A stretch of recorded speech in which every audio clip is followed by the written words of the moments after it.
And we are live. Hello. Hi, everyone. Welcome, welcome, welcome. Good to see you here. Allow embedding this same old thing that we just have to do each week to make sure we get up and running on all of the streams. YouTube is always going to be first. Embed, copy so that we can get it over to the streaming page. So apologize. You're always going to see a little bit of rambling. And that's unfortunately just the way that it goes. So, alrighty, we are live, I think. We'll save that and let's just double check. Are we live? Are we live?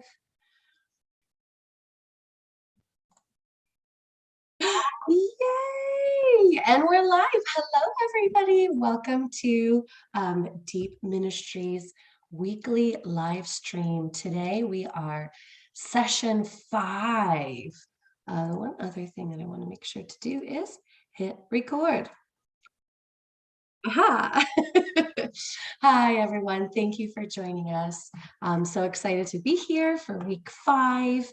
Can you believe it's week 5? That's so crazy. Time just moves. I have not started streaming on the rest of my platforms.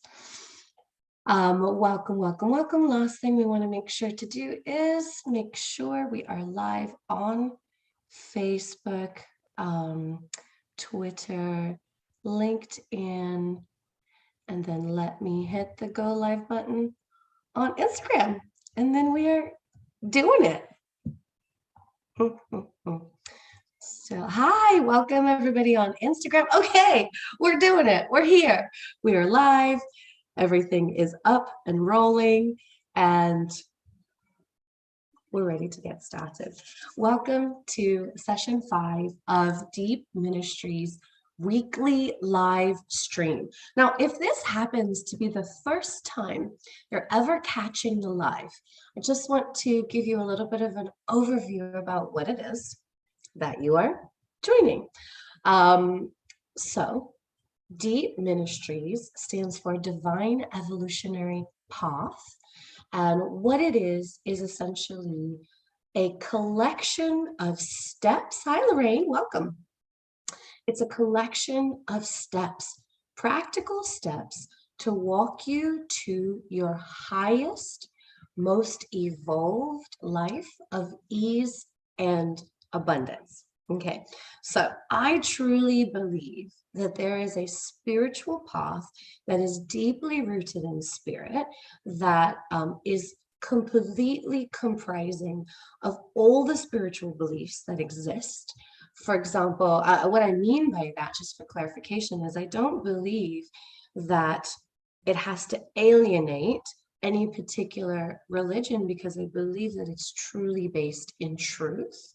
And all religions have at their foundation truth. However, instead of it being focused on the specific religious doctrine, my teachings are based in practicality. So my teachings are 3D teachings. It's what do you do when you have your feet on the ground, you live in this 3D world, but you still want to have access to your infinite abundance, and you still want to live your purpose, and you still want to experience life at the highest degrees, having everything that you want and need and everything that you desire, while staying true to yourself, while staying true to your path, and really living. So Deep Ministries, the Divine Evolutionary Path, that's what it is.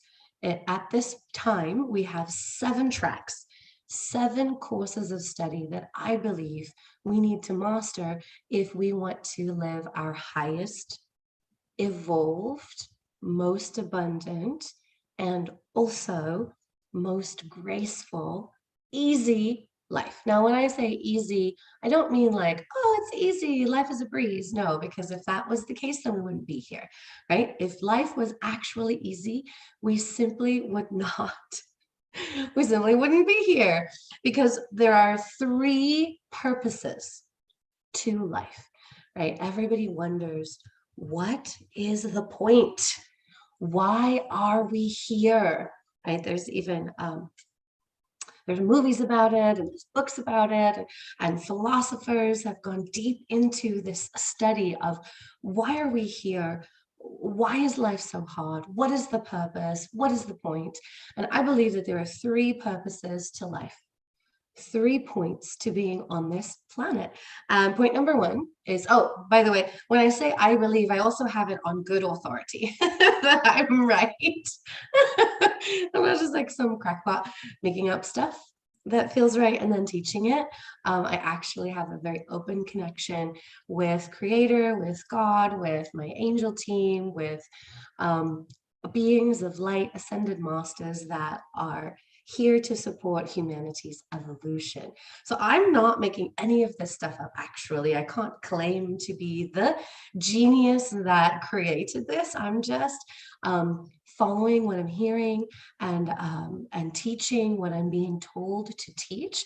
And not as like an automaton droid, by the way, not as like without running it through my own cognition and my own intuition.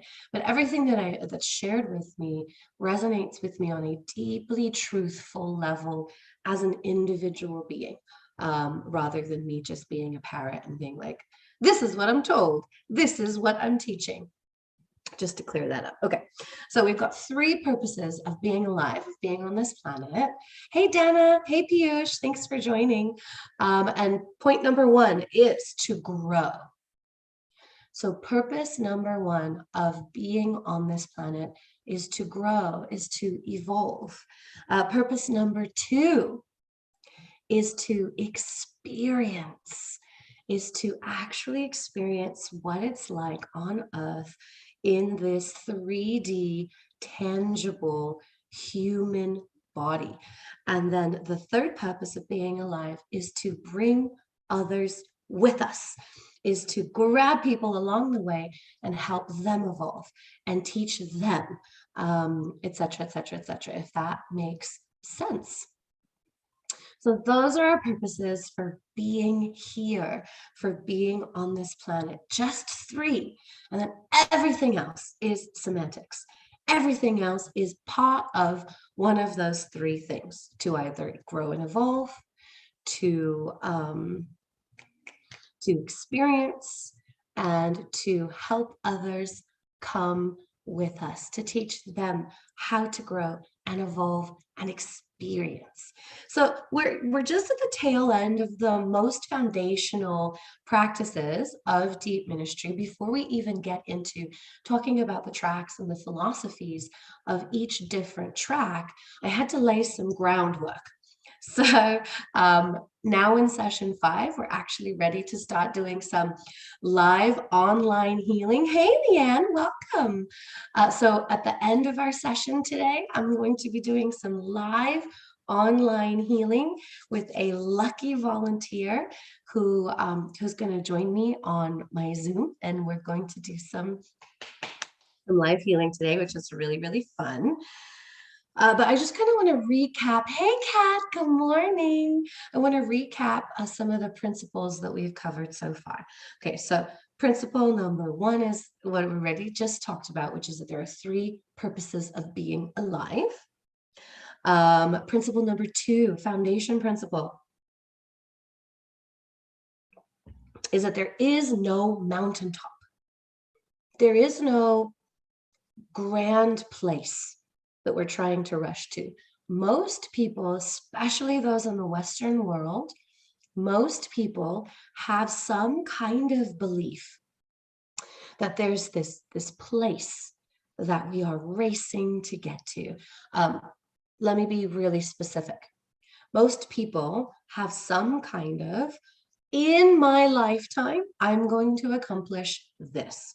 have some kind of goal, whether that's building a legacy, accumulating a specific amount of money, accumulating a specific amount of investments in your portfolio, of accomplishing a certain required set of things for your kids, or maybe it's meeting your soulmate and having and designing a beautiful life with your soulmate.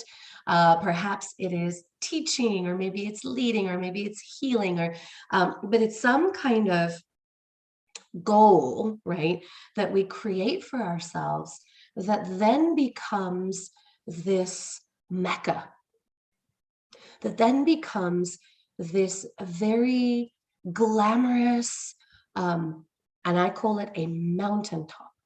It is the top of the mountain. And so everything that we experience before that feels like clambering up the mountain. Okay, so climbing up the mountain, and then we have this idea, we have this understanding that at some point in our lives, we're going to get to the mountaintop, and that's where we're shooting for. That's our goal. Okay, so we have this picture in our minds, and it's the mountaintop.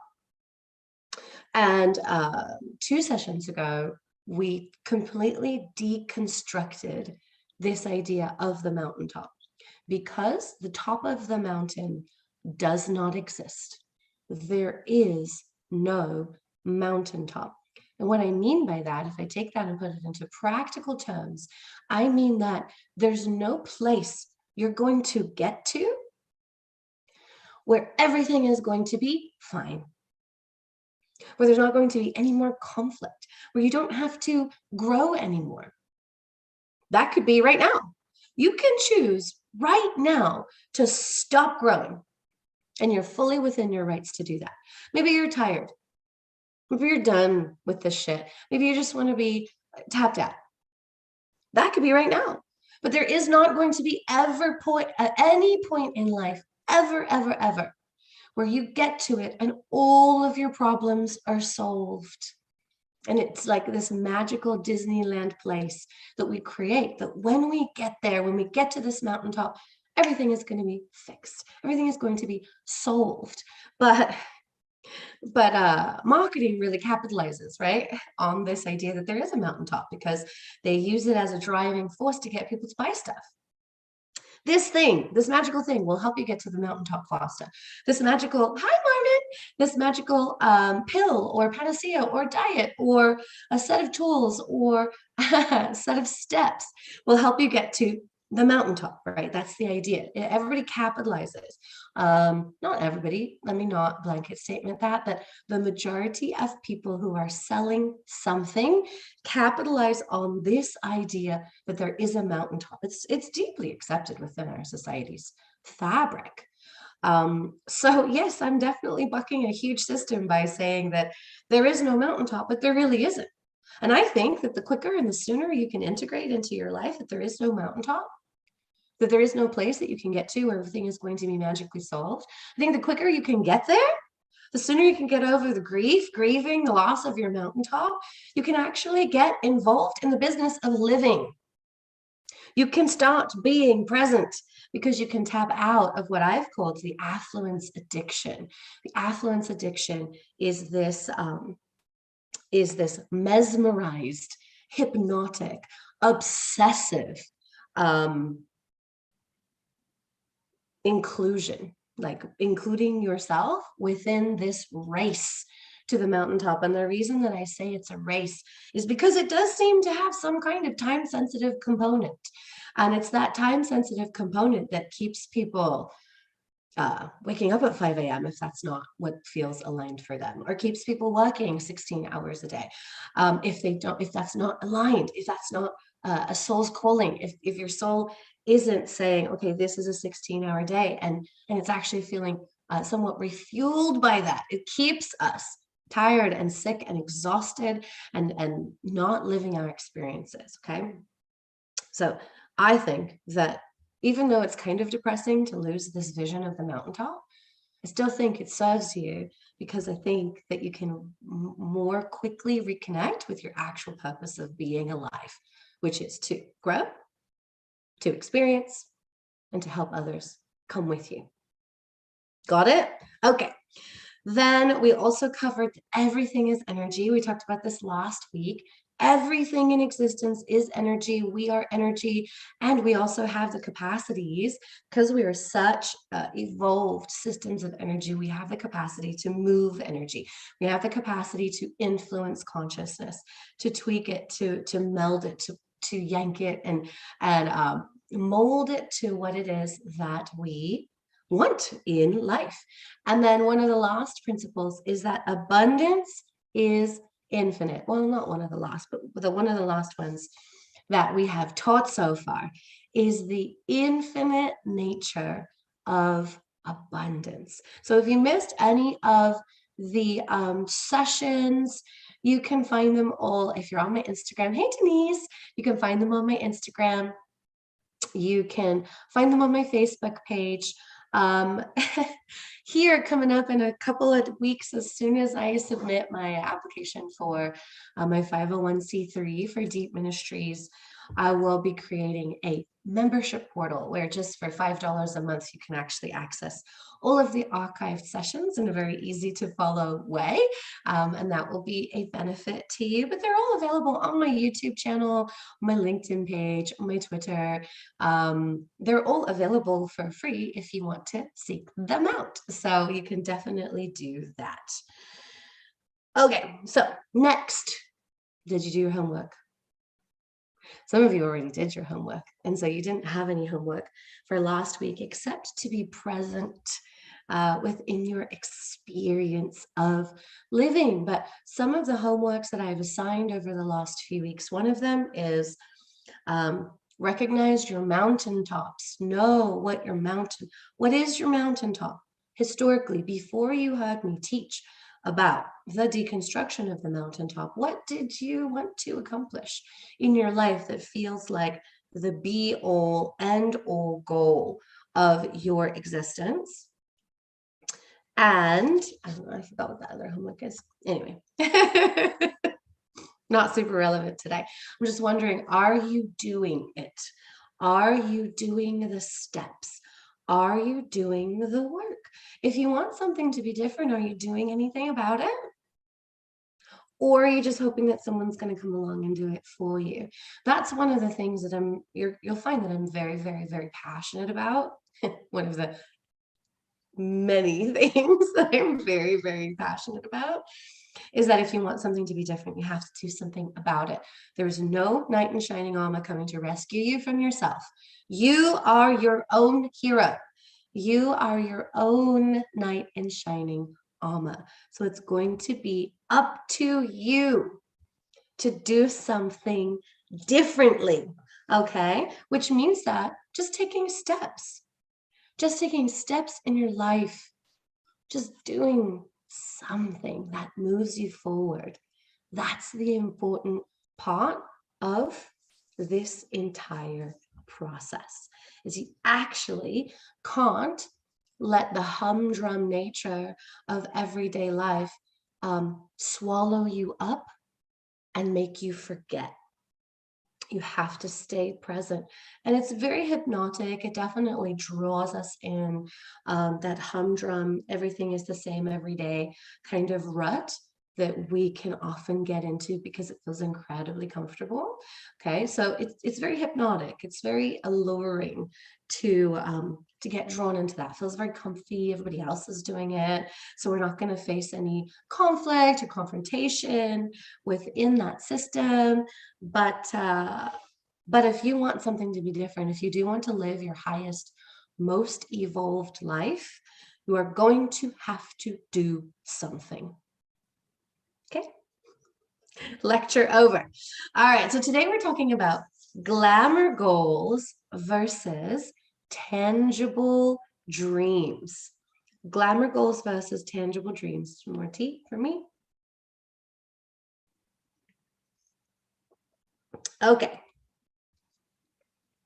So this is a very, very vital part of the process. Knowing and understanding the difference in this is a very, very important part, okay? So let's just talk about goals, kind of a little bit more vaguely, a little bit more broadly, and then we're going to dive in even deeper. So when we create goals, especially glamour goals, each glamour goal is like its own mountaintop. It's like its own illusion. Okay, so did you hear it? Key number one, glamour goals are an illusion. We need goals. We have to have goals. Goals give us a direction.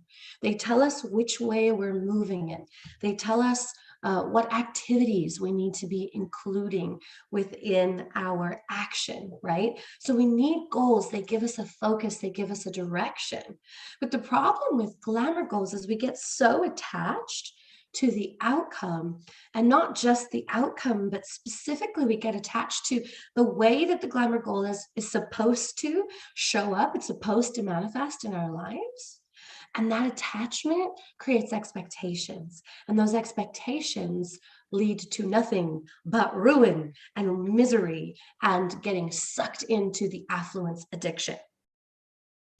And most times when we create goals, they are fantasies. Okay, so we think when we get here, when we get fill in the blank, when we get here, my problems will be solved. When I have hit this goal, my problems will be solved. I'll have no more problems.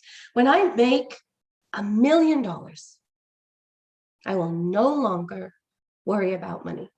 And if you're there, if you're here, oh, hi, I wonder if that's Kat. If you're here on the live stream, just pop a little comment, say hi, let me know you're here.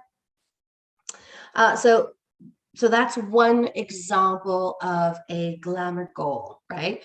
Is when I hit a certain level of income, I will no longer worry about money. All my money problems will be solved. Or when I hit my goal weight, I will love myself. I will like myself.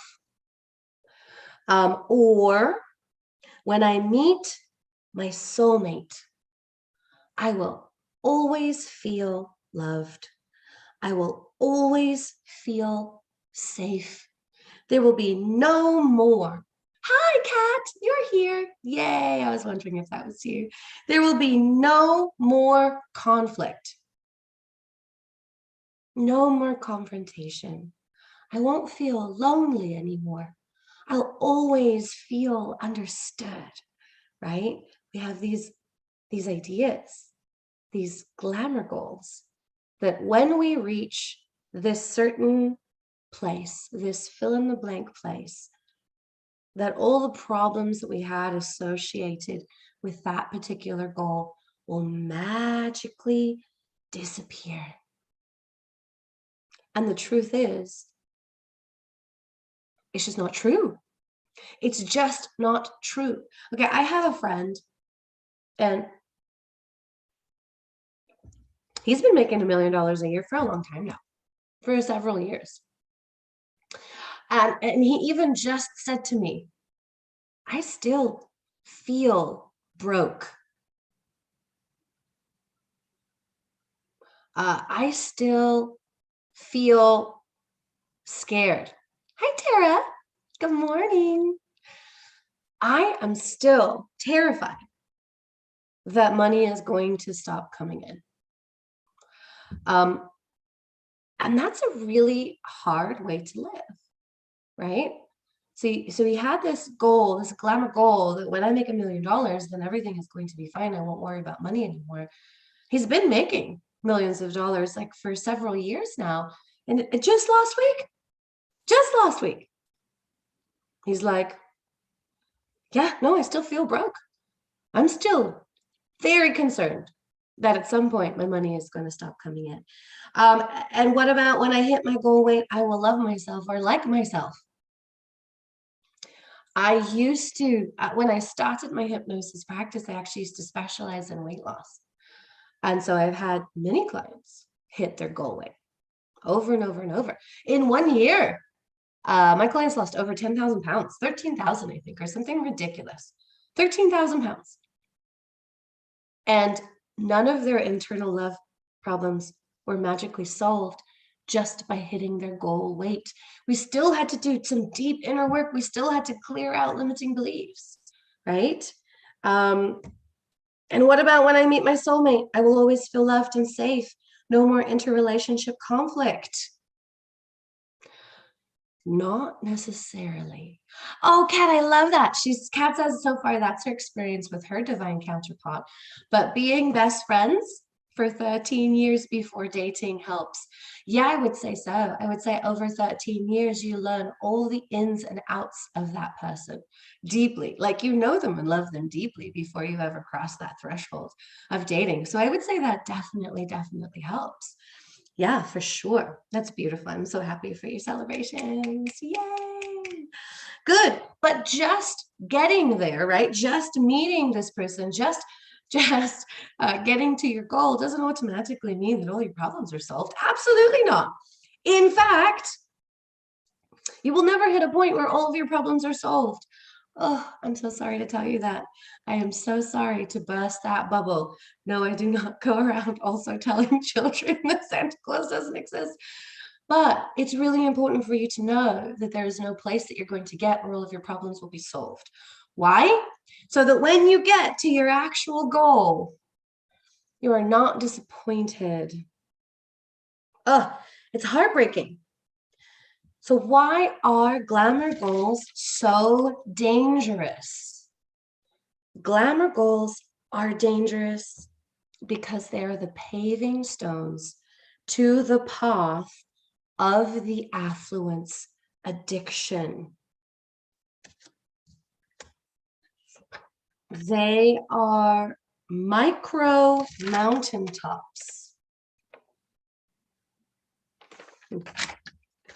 that gradually fuel perpetual disappointment, dashed hopes. It starts to become slightly despairing and cause your behavior to get more and more laser focused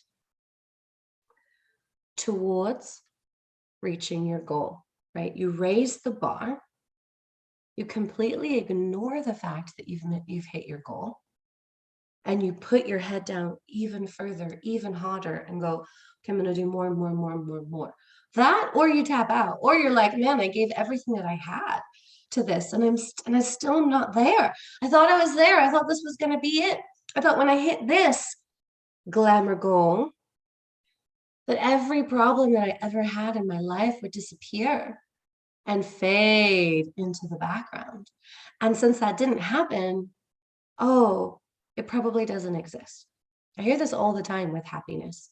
With happiness, a glamour goal around what happiness looks like, or feels like, or should be. And people experience happiness, but because there's still problems, then they just kind of assume that happiness doesn't exist and it's a myth, which is crazy to me.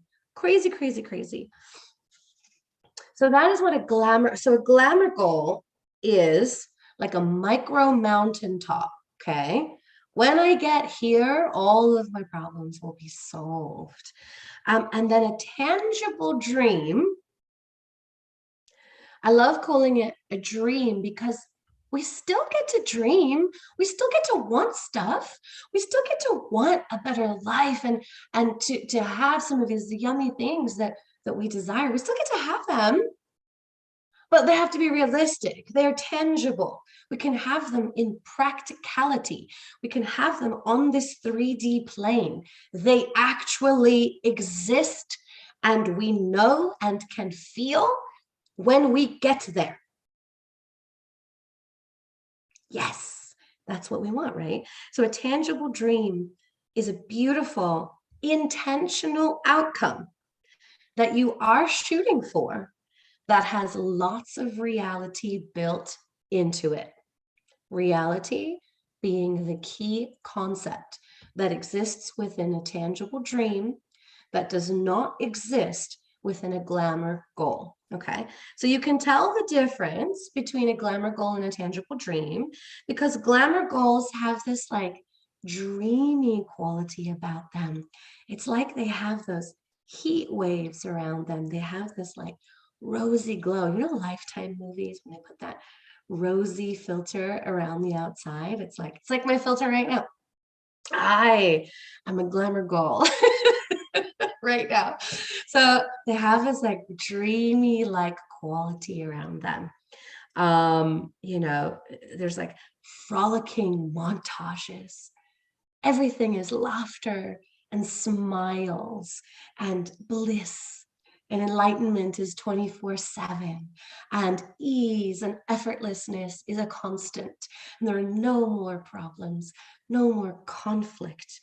There's this deep sigh of absolute relief when you think about your glamour goals. Like everything will be perfect. Everything will be perfect. There'll be no more challenges, no more obstacles, a magical destiny where everything is right in the world. That's how you can tell that you have a glamour goal, even if you don't notice it to that fullest extent, even if you don't notice that it's that much, there's that much rosiness around it. You can definitely get this sense of like deep relief and peace. And once I get there, everything's going to be fine. Yes, the effortless sigh. Yeah, just like, everything will be solved. And it feels very reasonable. It feels very reasonable to shoot for that, which is why glamour goals are so enticing and they're so addictive, right? We love to daydream. That's what they are. They have this daydreaming like quality. And it's not a bad thing to dream. We need to dream. Creators and pioneers have to dream because in order to carve a path to something that doesn't exist, we have to first be able to imagine it, right? But we can't get attached to the way that that is going to feel or look, because that's when disappointment comes in. Tangible dreams have this like heart smiling feeling. It does feel like a little bit of bliss. Like there is this like heart smile. I don't know how else to describe it, but it's like it's a little sparkly inside your chest or inside your head. There's this smile. It feels very lifted. The intentional focus, the goal feels very light. But there is no rosy glow. It's got the hard edges of reality. It's lined with reality. You can feel the crispness of reality, of 3D, of tangible, practical, knife-edged kind of feeling. Reality is hard-edged. It's not comfy. It's straight. I don't know how else to explain it other than how it feels. I'm a kinesthetic, if you can't tell, which means that I feel a lot of my experiences. I'm also visual, so I see them. And then I'm a little auditory as well. But when it comes to tangible dreams, they don't have that softness. They've got more of like a clear-cut sensation around them. So what happens when you only have glamour goals? Danger, danger. Will Robinson. When you only have glamour goals, you continuously reach your goals and feel disappointed. You think to yourself, this isn't how it was supposed to look. This isn't how it's supposed to feel. It wasn't supposed to be this way. It was supposed to be different. It was supposed to be better. It was supposed to be more. It was supposed to be easier. It was supposed to be more effortless. Okay, so you get to this glamour goal and you're disappointed. Isn't that heartbreaking? You reach your goal and you're disappointed Ow, ouchies. Like that's really painful. And this is a super huge danger zone because we run the risk of destroying what we've created just because it doesn't meet our expectations of our glamour goal, just because it doesn't have the rosy glow that it did have in our minds. We don't give ourselves permission to even recognize that we've hit our goals. We invalidate them. We minimize them. We immediately raise our goals because, well, if I hit this and it doesn't feel or look the way that it's supposed to, then I must have picked the wrong goal. I just had this conversation with a client 2 weeks ago. 2 weeks ago, when he came to me, he was making $7,000 a month, and it was real tight, running his business with quite a bit of overhead. And last year, he made a little shy of $1 million, from $7,000 to $80,000 a month. Amazing. In about 18 months' time. Amazing. Incredible. Sensational. Like absolutely unbelievable. From 7,000 to 80,000. And he was disappointed. And he was disappointed because $1 million had been a glamour goal for him. He had an image, a vision of how it was going to look, how it was going to feel. He had a picture in his mind of how it should be when he got there. And rather than being able to celebrate, he was disappointed. He had to double his goal and say to himself, well, maybe this is when. And that's when we had a very practical, come to Jesus conversation about, no, there is no goal that exists that's going to give you this feeling of there are no problems. Because we create this heightened series of glamour goals, which decreases our chance of evolution and experience. And we run the ultimate risk of forever staying trapped in the affluence addiction. And that is not the purpose of living. The purpose of living is not to become trapped in the affluence addiction. It is to what? Grow, live, bring others with us. Kat, I know how much this is truly a problem and we don't realize it. And we don't realize it because we don't question it because everybody lives this way. Right? It's crazy. Hence why Deep Ministries is Deep Ministries, the divine evolutionary path to existing the way that we were always truly supposed to, detaching from this affluence addiction and really living our lives. Anytime you see anything, it's always supporting glamour goals, any kind of, yay, I know, we got to do our work, got to do our good work. Anytime you see any kind of marketing, any kind of teaching, it's always supporting the glamour goal. And that's why I switched from for-profit to nonprofit, because I realized that under the for-profit banner, everything that I did supported and reinforced glamour goals and the mountaintop and the affluence addiction. And I couldn't teach about the affluence addiction while feeding into the affluence addiction. That just was like out of alignment. I had to fully align with my support of deconstructing the affluence addiction in order to actually continue to teach it. Now, here's the big mic drop. Here's the real mic drop. Glamour goals are most dangerous because they are the they are the unconscious mind's way of sabotaging you so that you don't actually move out of your comfort zone. You just feel like you are. Glamour goals are the unconscious mind's way of sabotaging you so that you don't actually move out of your comfort zone. You just feel like you are. It's the busy work to distract you from actually evolving. Why?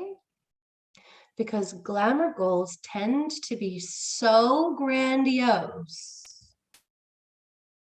that your unconscious mind writes them off and just gives you busy work steps to do in place of actual tangible steps that will take you to your tangible dreams. Enter Deep Ministries. That's why we're here. That's why I'm here, because I'm not going to let your unconscious mind continue to sabotage you anymore. I think that you actually deserve to have everything that you desire in 3D practical existence. And I think you deserve it right fucking now. That's just my 2 cents. So how do we de-glamorize our goals? I'll give you just, it can be simple. I don't know that it's necessarily easy because I still find myself de-glamorizing my own goals, okay? So I think it's going to be more of like a consistent conscious practice. Good morning, Lindsay.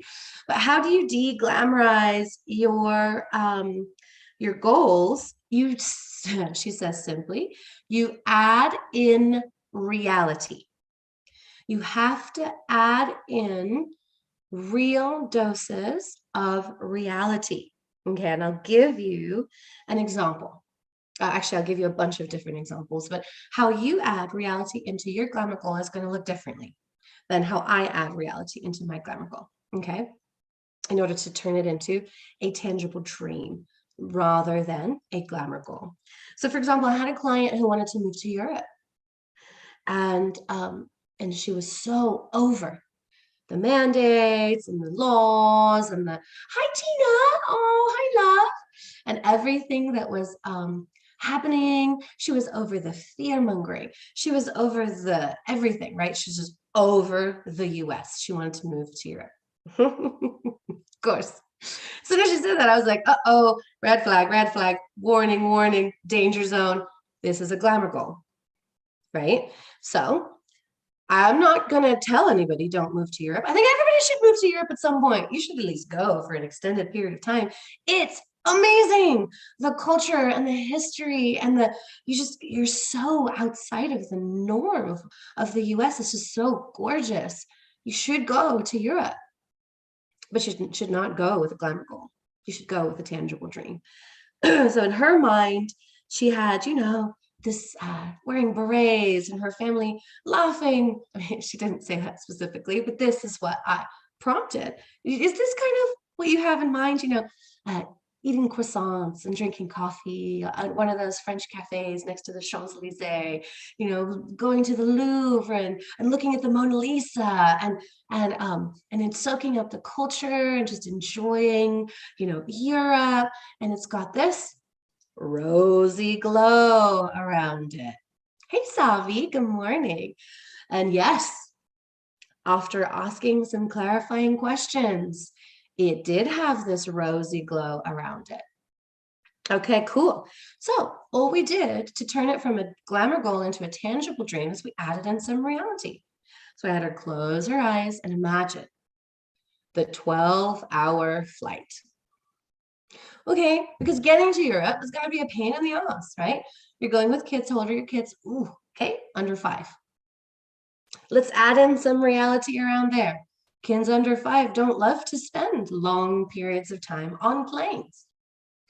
So we added some reality in there. Okay, what about when you get to Europe? Let's say France, let's say Paris. When you get to Europe, the exchange rate. Do you have a place to live? What if you get to that place and you hate it? What if it's smaller than you expected, right? What if the pipes burst? What if, right? So we're not trying to dampen the dream.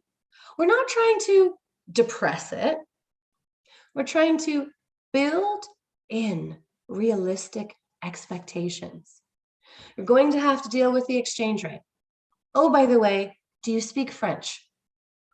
Cool.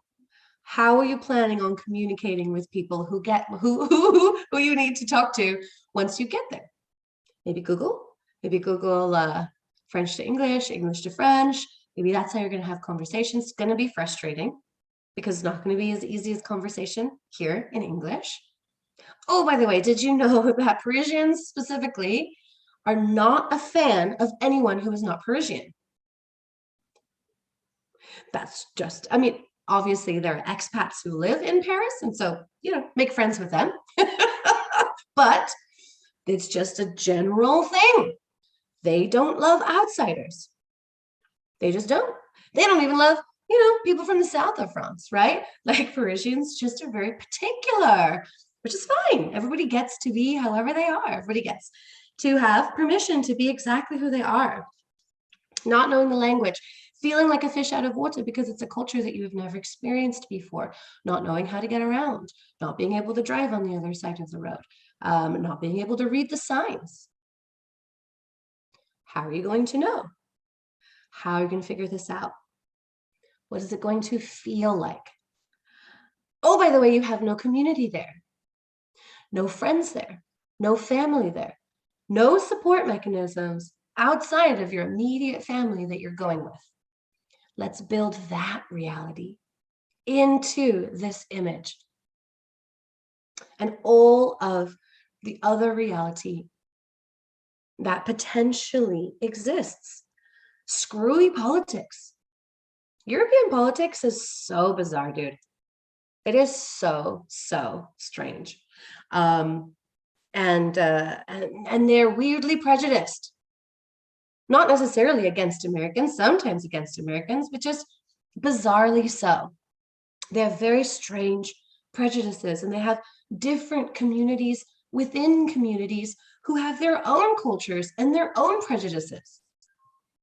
So you're never going to be able to move somewhere where you will be outside of the weirdness of humanity. And that's just the truth. You're not going to be able to escape humans doing strange, unpredictable things. We're going to continue to do strange, unpredictable things as long as we exist.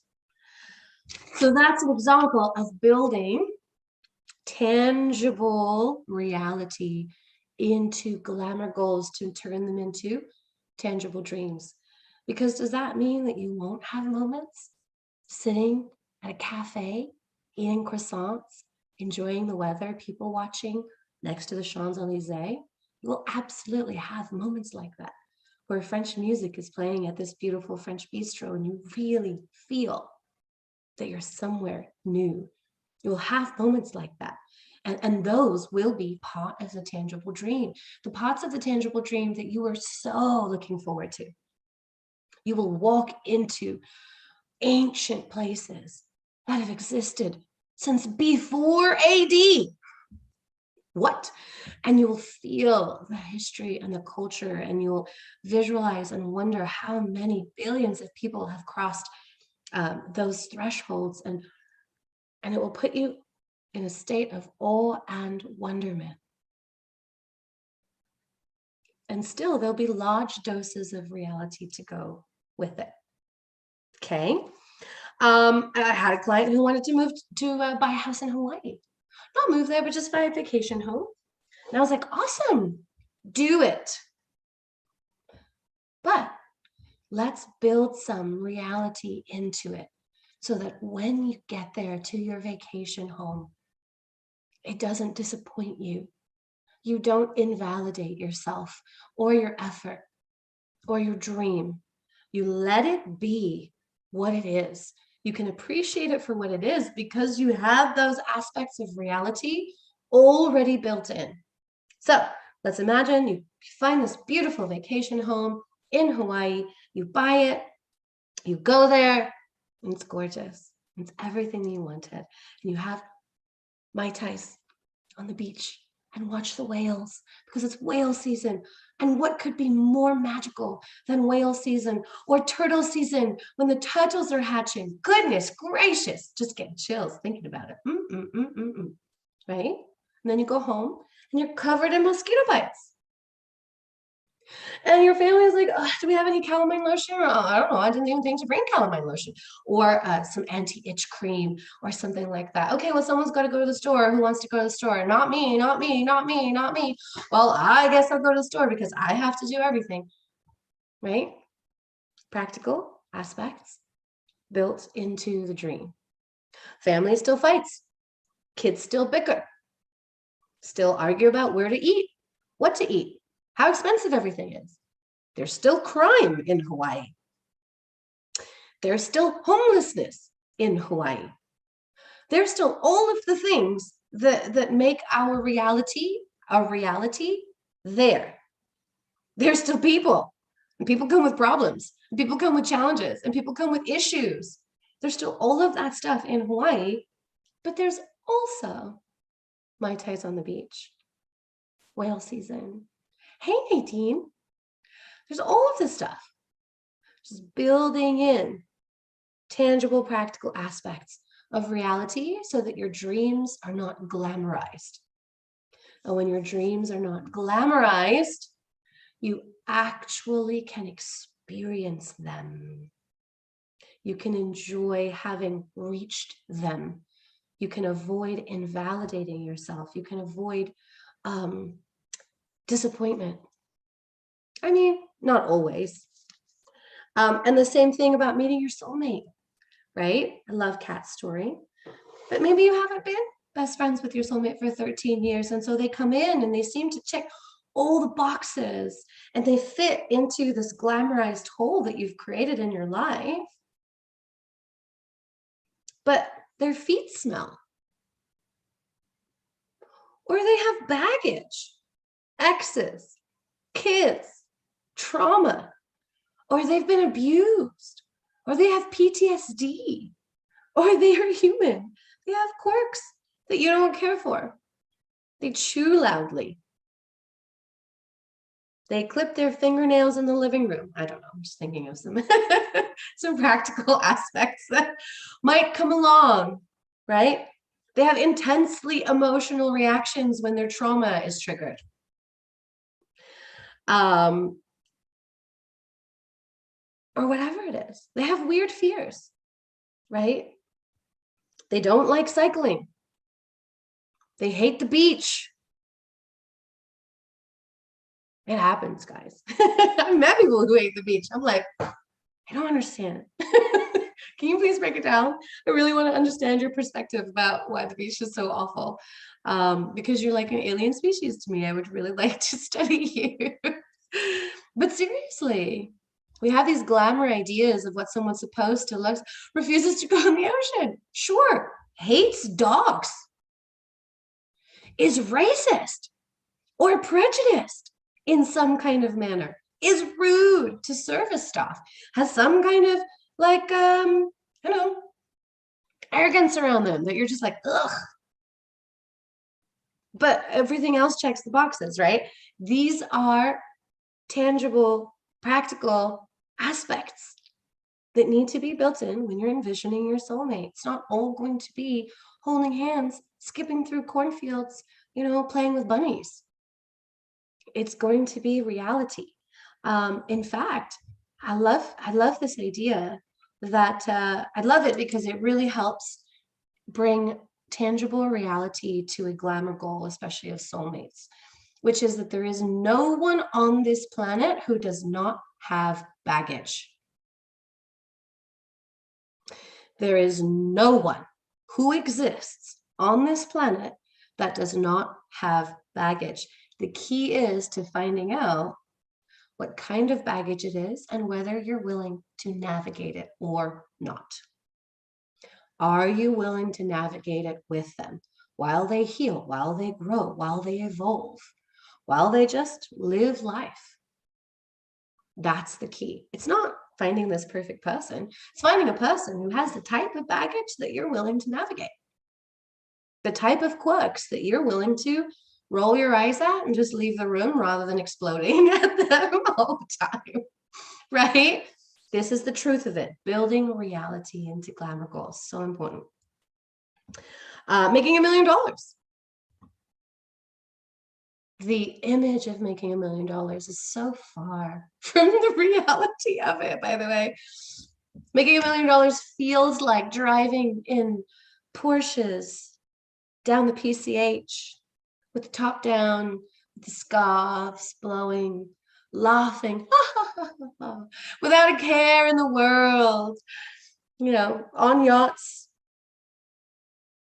with dazzling bikinis, all the diamonds and the fanciest champagne. That's what, for people who haven't been wealthy, that's what it kind of feels like to make $1 million. But the reality of making $1 million is you have less money in your account than you did when you made $200,000. You have so many more headaches. You're paying a ridiculous amount of money in taxes and all of the other tangible, practical things that build into tangible dreams that don't exist within our glamour goals. Okay, so your homework. Your homework for this week is I want you to make a list of all the glamour goals that you have. Make a list. Just let's put them right in front of your awareness. And it's going to be a working list, right? You'll be able to come up with a few things that you can think of right off the bat. But then after a while, you'll be like, oh my God, that's a glamour goal. It's got a rosy glow. Whoa. Speaking on stage has a rosy glow. I forgot that I would maybe need to pee. I forgot that I would forget my notes so the microphone would break or whatever, right? You're going to notice glamour goals as you move through life. Just add them to your list.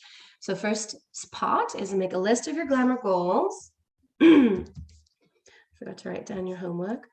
And how can you build some practical reality into each one? Build practical reality into each glamour goal. Okay, that is your homework. Now we're moving to a very fun portion, which is Sabi, you love speaking. I know, me too. I speak often. In case you hadn't noticed. Okay, so now we're going to move to our live online healing portion. So what I'm going to do is I'm going to, in the name on the live stream, I'm going to pop the Zoom room. So yes, you do have to be kind of familiar with Zoom to get this to work. The Zoom room that I'm streaming from. And so to join the room, you'll simply go to home on Zoom and then hit the join button. You'll type in the first set of numbers. And then if it asks you for the password, I've included the password as well. Okay, so there's the Zoom room and there is the password. If you are open to being one of our today's live online healing participant, go ahead and just join my Zoom. I'm gonna do a little focused, just a teensy little focused meditation for a moment. And you can join the live Zoom during that time. I'm going to intuitively pick one person who joins the live Zoom. And if you're not it today, no worries. Join next time and the next time and the next time. Okay. And we'll just keep this going once we're done with the meditation. Cool. So while you're doing that, just everybody who's watching, go ahead and take some deep cleansing breaths.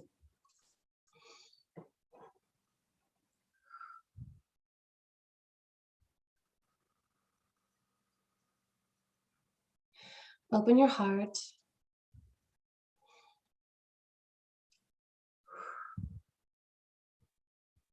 And any heaviness that's sitting on top of your heart space,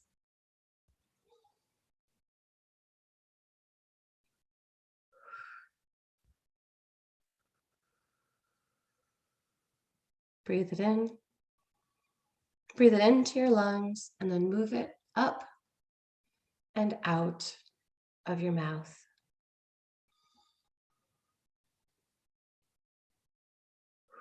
By the way, if you are driving, please don't close your eyes. Otherwise, you're fine.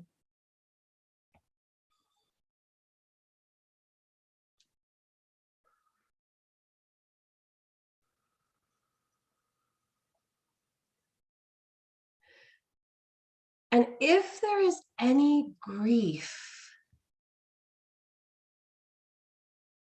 associated with the idea of letting go of your glamour goals, move it through.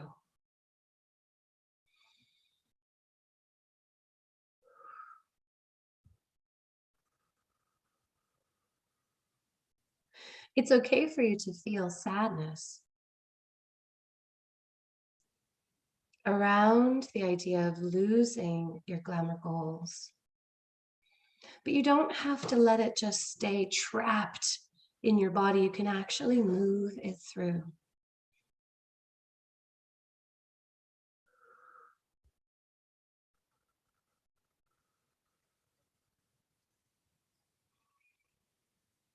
Giving your mind permission to release them for the purpose of reaching your highest, most expanded life.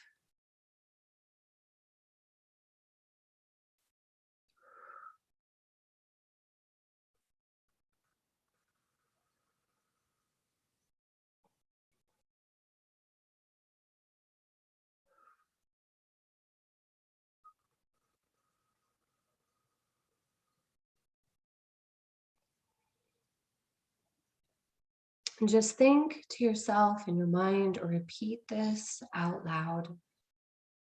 I give myself permission to live.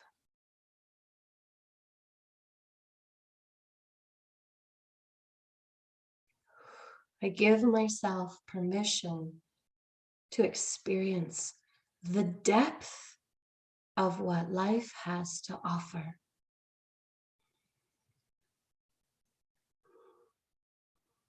And I work on releasing everything that stands in the way of that.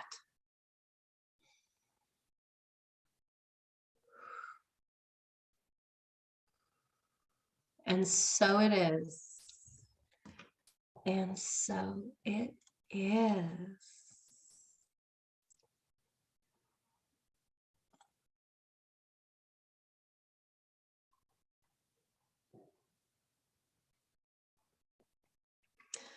Okay, well, we have a brave volunteer.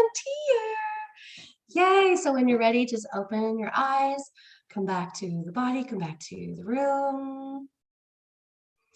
Hi, Mom. And we're going to bring on our volunteer for live online healing.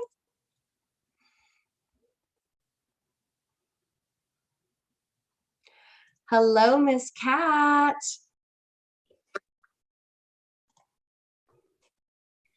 Hello. How are you? Hello. Hello, hello. Thank you for volunteering today. Of course. So, tell me a little bit about what is going on with you, what's holding you back. Just give me like a brief synopsis. Ooh, okay. The main thing that I have been working on is the core belief that if I put myself out there authentically or in general, that someone will attempt to murder me. Yeah. So there's that. A little huge. I think I've mentioned a little background about all the abuse, torture, trauma that I've been through with domestic violence. And not just that, like health issues throughout the entire thing. I had to learn how to walk again to fight an ex-Marine that tortured me for years. He even stalked me across the country. So it was like, I've only dated narcissists before this. Yeah. 2 of them were psychopaths. Wow. Had a very great career in fashion design, alternative modeling. I did stage clothing for rock stars. And, Wow. but at the end of the day, no one wanted to pay me for my services. Everyone wanted to use me, lie to me, try to get stuff for free. Mhm. And it's like, I don't know if that made the core belief that I wasn't worthy of Sure. being paid for my services, even though I was great at what I did.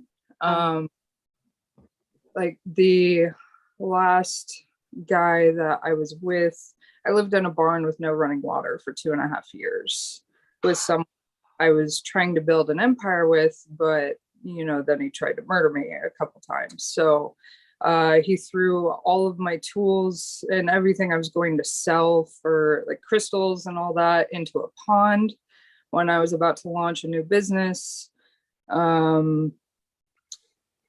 Yeah, I can tell my voice is shaky. It's like I've been processing so much. Oh goodness, babe. Yeah, absolutely. It's really a lot. Yeah.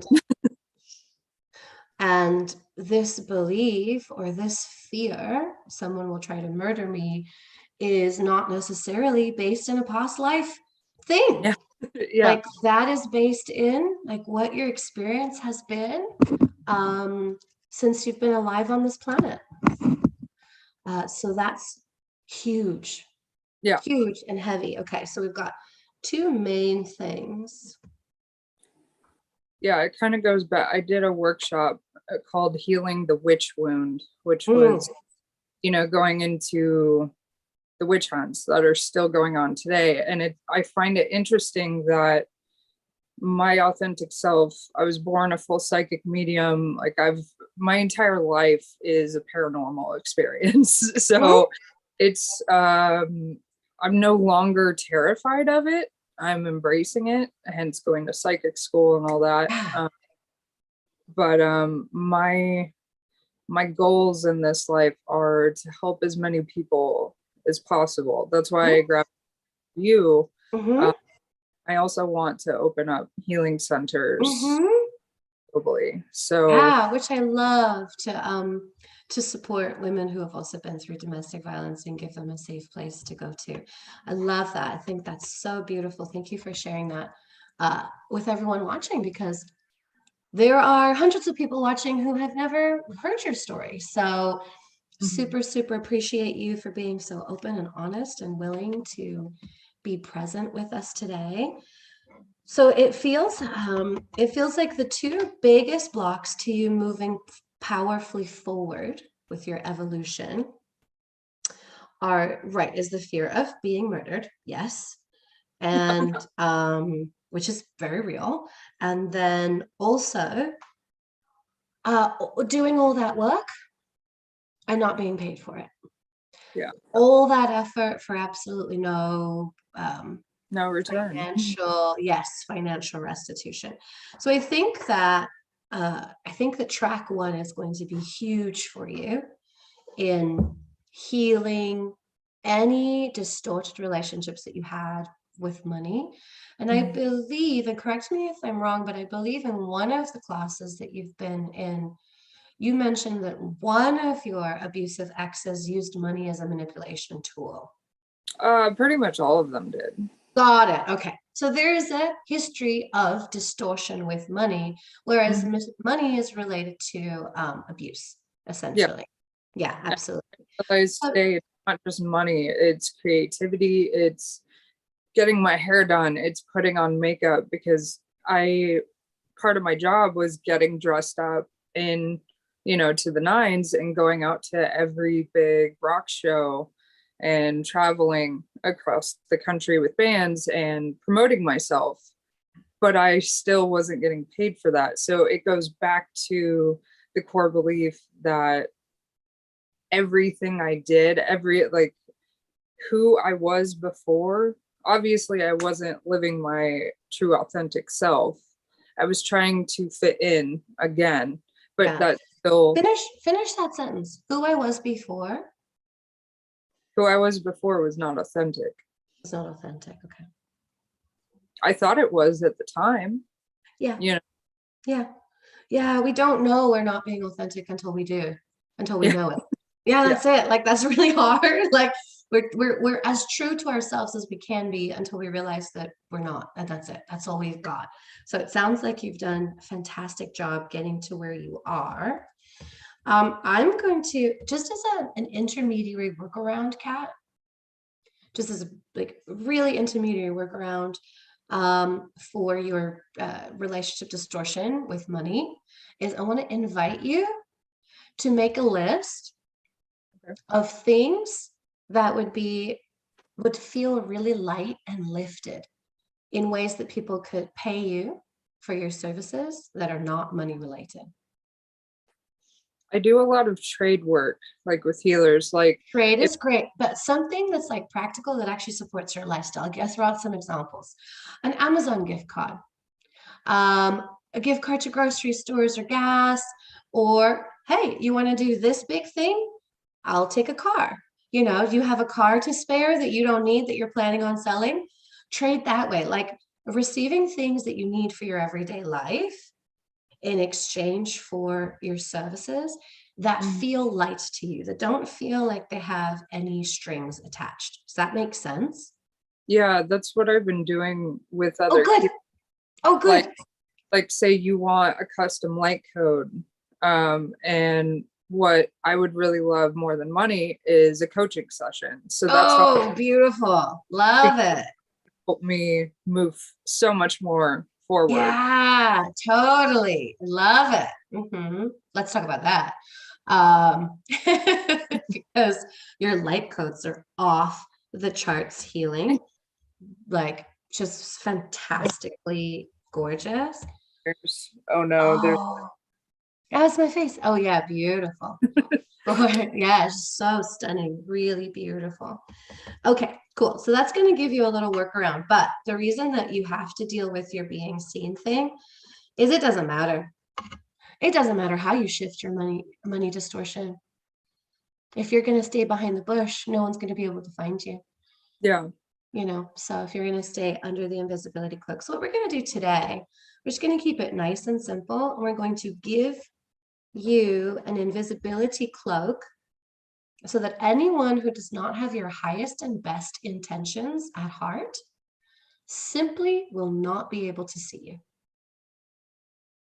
So it's going to begin to develop a certain sense of safety for you. It's definitely not the end of the safety procurement, but Yeah. it'll at least allow you to start gingerly dipping your toe in the water and talking a little bit about who you are and what it is that you do, because you'll be hidden. And for Mhm. those of you who don't necessarily operate within the spiritual world like Kat and I do all day long, I just want to explain the tangible practicalities of how this will work in real 3D life. Okay. Now, in order to understand the fullness of this, you're going to have to rewatch Deep Ministries session 1, where I talk about how the brain works. Okay. So the brain only allows 64 bits of information to be processed per second. Okay. But it is inundated with about 11 to 13 trillion bits of information per second. So we are bombarded by about 11 to 13 trillion pieces of information per second. Of that, our brain can only handle 64. So the 64 pieces of information that our brain allows us to process are dictated by what's already there, what's already in there, what's already in the unconscious mind. So already in your unconscious mind is some patterns that sound like it's not safe to be seen in any way, shape, or form. So when we have a pattern that sounds like that, the brain will scan those 13 trillion bits of information looking for recognizable pieces of information that sound like it's not safe to be seen. AKA, your brain seeks out confirmation of what's already down there. Okay. So that's baseline science, how the brain works. Now, when we start to implement a new pattern, which is you are now protected. You are now blocked from being seen. You understand how that works on a spiritual level, which is we just get a general spirituality like invisibility cloak over us so that negative entities or entities that desire to do us harm can no longer see us, can no longer witness us. It's almost like there's a blank space where we used to be. So that's how it works in the spiritual world. How it works in the practical world is that your brain is no longer seeking reinforcement for the world being a dangerous place. So because it's not seeking reinforcement for the world being a dangerous place, you no longer notice it. You essentially they become invisible to you, and then you become invisible to them. The brain just blocks it. Of the 13 billion bits of information, trillion bits of information that are now processed per second, the world is a dangerous place is no longer one of them. Just kicked out. So I know you're learning more about how the brain works, but that was much, much more. I know you've seen me teach a couple of times, so you probably have like a basic understanding of how that works at this point. Yeah, but that was much more for people who don't understand how our spiritual energetic process can actually create a tangible, practical effect in the 3D world. And it absolutely does. Cool. You ready? Absolutely. Cool. So go ahead and take some nice deep breaths. Close your eyes.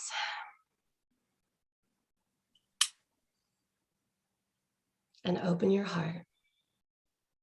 Now, what you can do right off the bat is you can actually just drape an invisibility cloak over your heart space so that it immediately is inaccessible to any entity that desires to cause you harm. Hey, Jamie. So any energy, person, entity, words, actions that desire to cause you harm can no longer see your heart space. It has become invisible.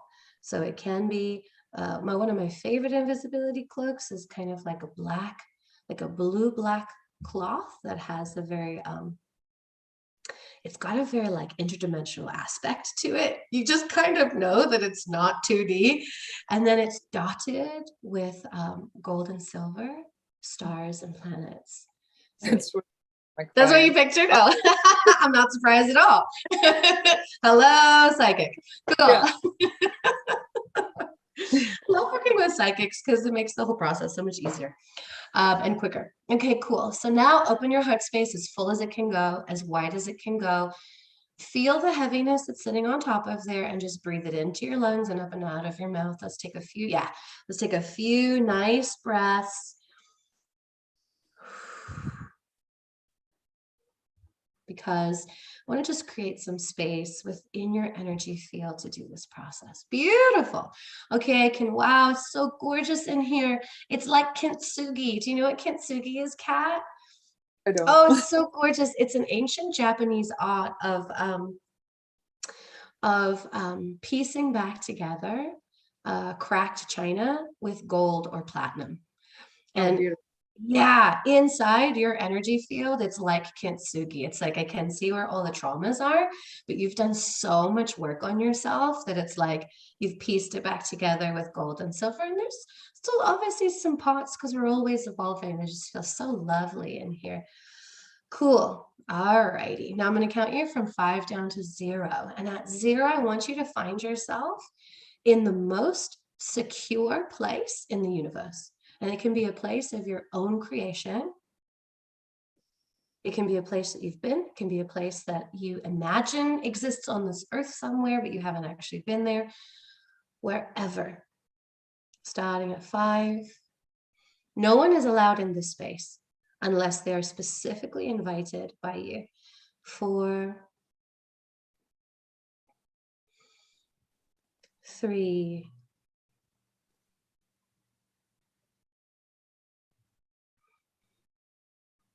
2,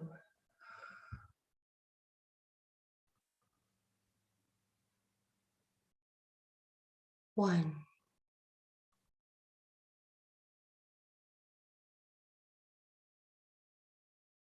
0. And when you find yourself in this space, nod your head for me, Kat. Good. And I want you to notice that this space is blocked to any negative thoughts, words, actions, people, or energy. It is blocked. Any positive energy can move effortlessly in and out of the space with your permission only. This is your sacred space. If you want it to be a void, that is fully your right. If you want it to be just a place of stillness, that is fully your right. So just spend a few moments getting to know this place, looking around this place, noticing different aspects of it.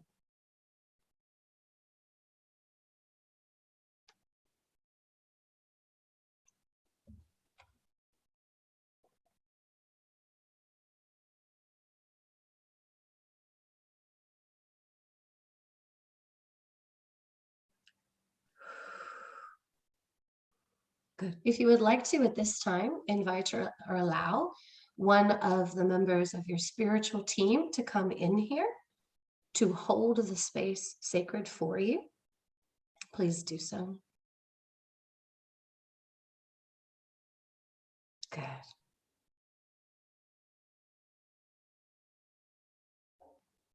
And now all around the space, I want you to take that same invisibility cloak and cloak it around the space,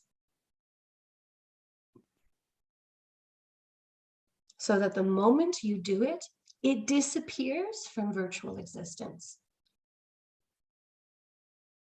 And the only beings that can find it are those who are here for your spiritual evolution, well-being, highest expansion, most positive outcomes. Those are the only ones that can even see your light as it penetrates through any cracks. Even that doesn't feel safe. Let's put one more blanket over it so that your light doesn't get out, so that they have to have the actual GPS coordinates to be able to find you. Okay, fair, totally fair, totally fair. It's all stages and phases of the process. Good. Okay, now you feel incredibly secure. Beautiful. Would you like to give this space a code word? Do not say it out loud.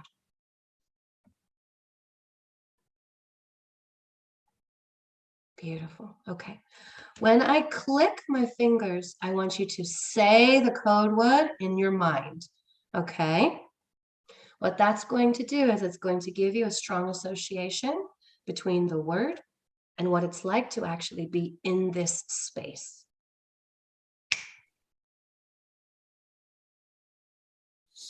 Good. And again.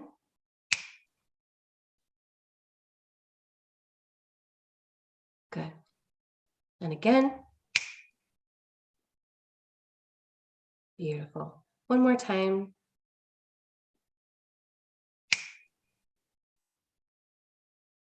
Yes.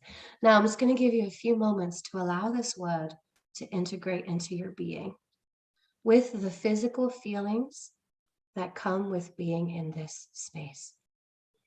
And it's going to settle through your skin,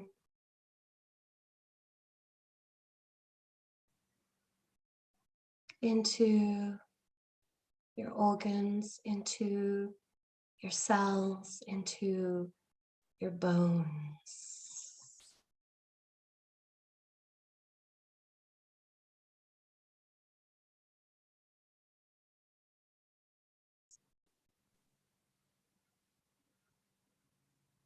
until it just locks into place.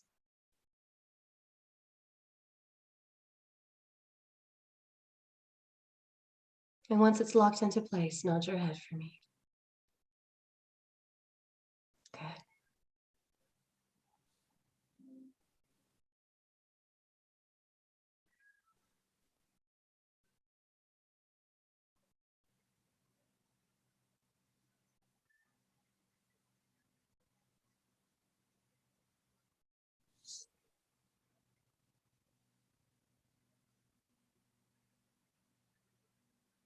Now, anytime you want to specifically place yourself within the security of this protected space, all you have to do is say the name of it to yourself in your mind. So if you're about to write a post, or if you're about to do a live, or if you're about to join a class, or if you're about to go to an event, or you're about to just go outside, you say the name of the place in your mind, boom. Everywhere you go, you will exist inside of this place. The only beings or energy that will be able to locate you will be ones of the highest divine light that only have your best intentions and the good of all at heart.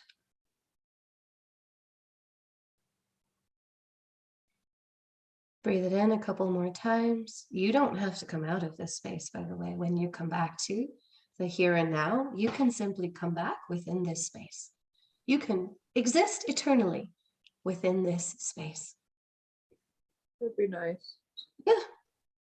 Sometimes your unconscious mind may accidentally take you out of it. So that's why I gave you a code word. Yeah.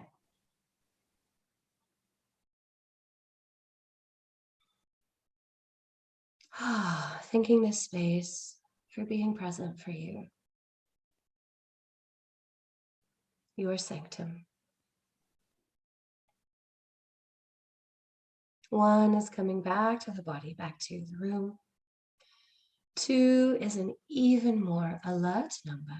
3, a wonderful sense of well-being. 4 and 5 is eyes open, wide awake and alert. 1, 2, 3, 4, 5, eyes open, wide awake and alert. That's intense. Mm-hmm. You traveled a far distance to find that secure place. I can feel it. I did. Yeah, you had to come back through a series of wormholes. Yeah, I can feel it.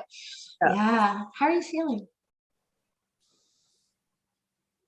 How do I explain it without sounding like I'm not on drugs? A bit high. Like it's because I went into a void, like Mm-hmm.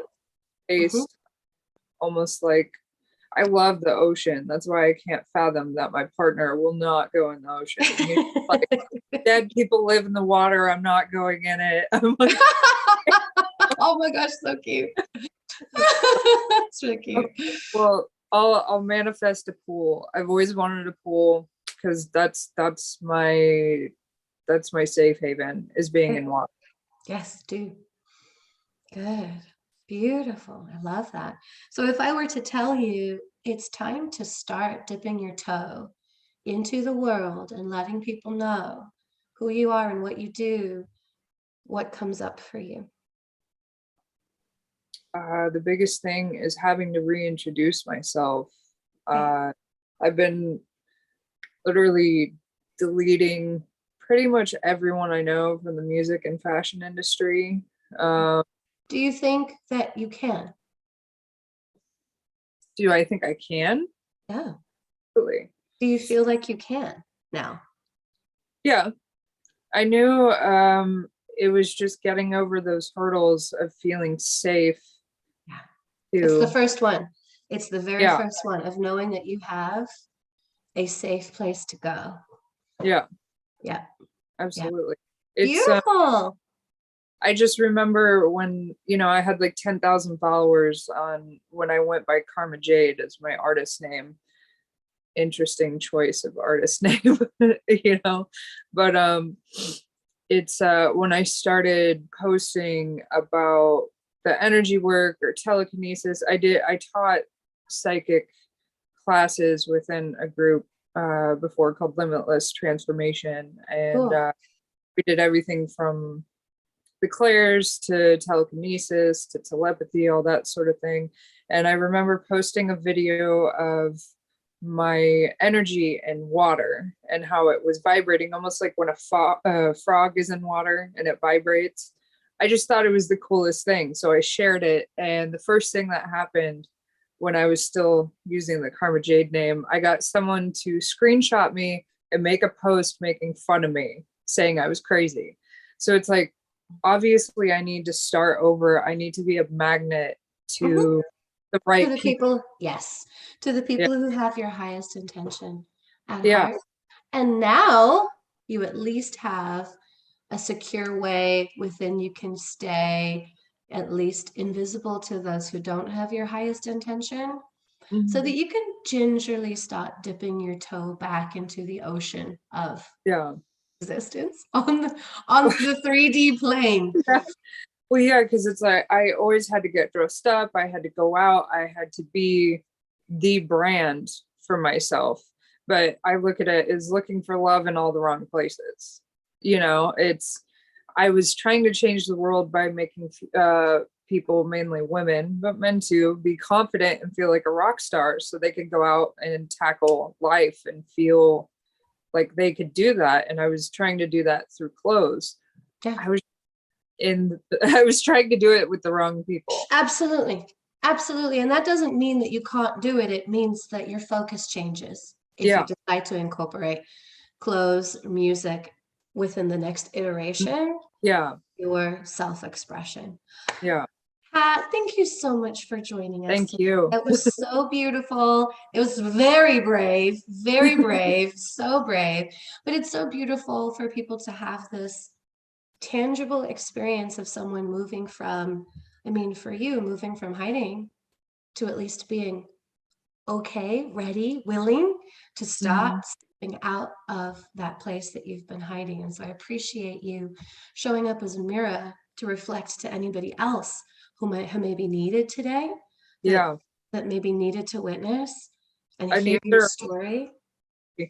being myself is giving other people the courage and telling them it's okay to take this journey. It's okay to talk, speak your truth and heal and thrive.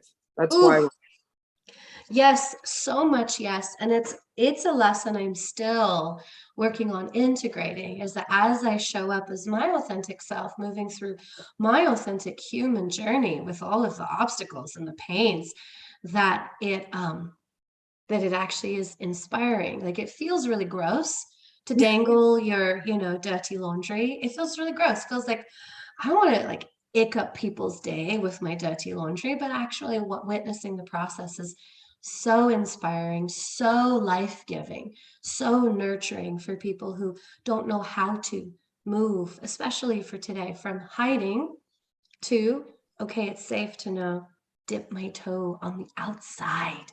So thank you so much for offering that portal for anybody who needed it. And Well, thank everything you in for fine facilitating. order. I appreciate you so much. Oh, I received that. Thank you. Thank you. Thank you. And we'll see you soon. We'll see you next week. Bye. Wow. So gorgeous. Oh, that was so beautiful. That was stunning. What a gorgeous, gorgeous, gorgeous time. Thank you so much for joining today. This is going to be a weekly thing. Every week, I'm going to figure out maybe an easier way to share the Zoom link if you want to hop on for some on-the-spot healing. I'll figure out a more efficient way, more effective. I'll put it in the email or something. Oh, goodness. So that, because every single week we're going to have Anybody want to volunteer just to do a little on-the-spot healing? It's part of my ministry that I really, really love. I just really wanted to get through the foundational pieces before we started cutting our time short for teaching. We'll be here, same bat time, same bat channel, next week, 10 a.m. And this is where we are weekly. Who do you know who needs this message? Who do you know who needs some practical steps, tangible steps to move them out of their darkness into the light, to their higher path of evolved evolution? Please share. Share the video, share the links, share. Let people know that there's this resource that's completely free. It is weekly. It offers weekly support. Thank you so much, Kat. So love you. So love you. And then I am doing a free class since track 1 is all about dissolving poverty mentality. I'm doing a free class on Thursday, a workshop called Transforming Your Money Mindset in 2022. So I'll pop a link up here. You can sign up for the class if you're on Instagram or one of my other channels, TikTok or LinkedIn. My link is in the bio. Yay, Kat will be there. If you're on YouTube, I'm going to pop the link in the comments. I don't think I have my link in the bio on YouTube. And if you are on the streaming page, you'll see that the link to sign up for the class is actually just below the video. So that at least made it easy. So I'll see you on Thursday for our workshop, Transforming Your Money Mindset in 2022. Until then, you are your own hero. There is no cavalry coming. You are already here. You are strong enough. And you've got this. Bye.